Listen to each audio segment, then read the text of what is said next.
state's new redistricting plan into law. The changes will be a huge help to Democrats, and it could lead to 4 GOP seats being wiped out. Joining me right now to talk about this new lawsuit filed last night is New York Congresswoman Elise Stefanik. And Congresswoman, it's great to see you this morning. Thanks so much for joining us. Great to be with you, Maria.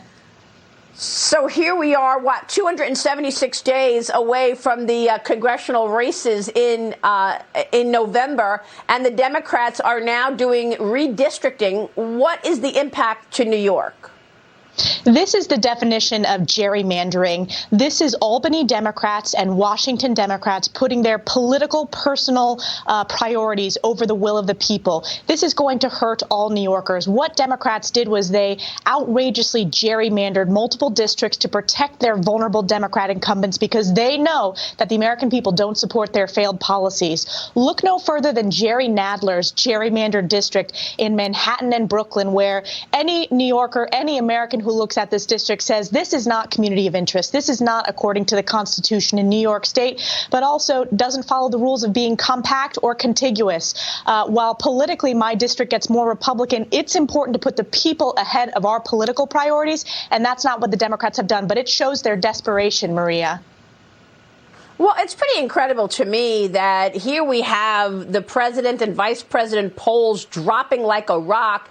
And instead of listening to the constituents, the voters who are rejecting their agenda, they are doubling down. They want more spending. And instead of focusing on the issues that are important to the American people, like inflation, like the wide open border, Joe Biden is talking about voting rights. And now they're talking about redistricting. So, I mean, you know, Kathy Hochul signed the bills that are establishing new boundaries for New York's new congressionals as well as state Senate and Assembly districts in 2023.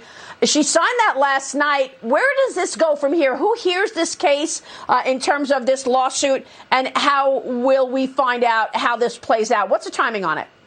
So the timing on it is there will be likely multiple lawsuits filed from everyday New Yorkers, both challenging the state constitutionality. According to the New York State Constitution, districts have to be compact and contiguous and cannot be drawn to benefit incumbents. Democrats explicitly did not abide by these constitutional rules. This will play out fairly quickly here, Maria. At the federal level, there are concerns from various groups in New York City and downstate New York who have concerns that their communities of interest, whether it's Asian Americans, Hispanic Americans, have been basically trampled because of these gerrymandered maps. So this will play out in the coming weeks. I think it's important that we stand up when we see these gerrymandered districts. And you are right. This is the Democrats wanting to protect themselves from their failing and falling poll numbers because of their failed agenda, whether it's the issue of the crime crisis in New York, whether it's raging inflation, or whether it's just frustration with one-party rule, the supermajorities that Democrats have in Albany. But it is a disgrace. And we are hopeful that the judges will look at the constitutionality and not put politics to protect Democrats over the constitutionality and the lack thereof on these maps. So, Congresswoman, let's talk about some of these issues, because the wide open border, the spike in crime throughout New York, you've been on the front lines and trying to protect the state. Vice President Kamala Harris is blaming Congress. She says it's you and your colleagues' fault for not getting immigration reform passed, and that now she says amnesty for illegal immigrants is the administration's top priority. Biden has been flying illegal migrants across the country, shipping them to places like Florida and New York before the migrants disappear into the country.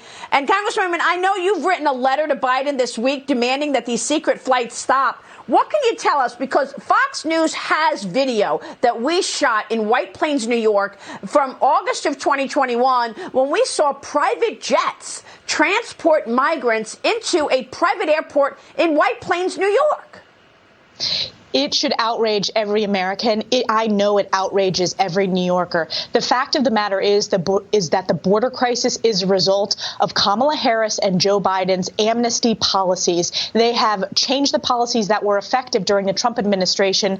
They have gone back to catch and release. They have gotten rid of the Remain in Mexico policy, and they have refused to complete the wall. This impacts not just border regions, but as you talked about, every state, every community across the country, because now we know that in the dark of night, night, in secret, this administration is flying illegal immigrants to different parts of the country. I know from my district, the direct impact is we're, one, seeing an increase in fentanyl overdoses. Much of that is coming in through the southern border. Two, I represent multiple Border Patrol families who typically serve on the northern border who've been transferred over and over and over again to the southern border. So this is a crisis because of Joe Biden's failed policies. Amnesty is not the answer. The answer is a secure border and finishing the wall and making sure that we are actually making sure that we're deporting these illegal immigrants. Yeah, I've heard the same thing, Congresswoman, that we've had to take resources from the border with Canada, send them to the southern border because we don't have enough border resources. They're defunding the border agents. And now we've got this spike in crime. Cities like New York are seeing murder at a 25-year high. And yet President Biden went to New York yesterday and he blamed guns, not the criminals, not the rise, not the change in policy where they did away with bail during his first visit to the Big Apple yesterday. Congressman, what is it going to take to get people to feel that New York is safe again? Because they don't feel that way today. They do not feel that way today. And we have seen the spike in crimes. There has been a 500% increase in murders in New York City.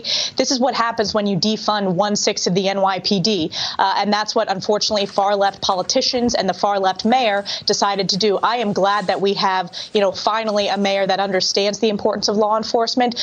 The last thing Joe Biden should say is that the rest of America should follow the policies of New York when it comes to crime, because that will cause an even further crisis across the country. Add that to the bail fail, this absolute atrocious bail reform that has allowed criminals to be released over and over and over again to commit multiple crimes on the street, not giving judges discretion when it comes to dangerousness. So these are results of failed policies. I am pro Second Amendment. We have seen this past year there's been a significant increase in first-time gun purchases because people do not feel safe and secure. They have that constitutional right to make sure that they're able to own a firearm legally. This is criminals. This is a crime crisis. This is not a Second Amendment crisis. Congressman, real quick, can you take on crime? Can you take on bail reform if you take the majority in November? Are you going to do investigations about this? What can you do in the majority, should the GOP take the majority, regarding crime and bail reform?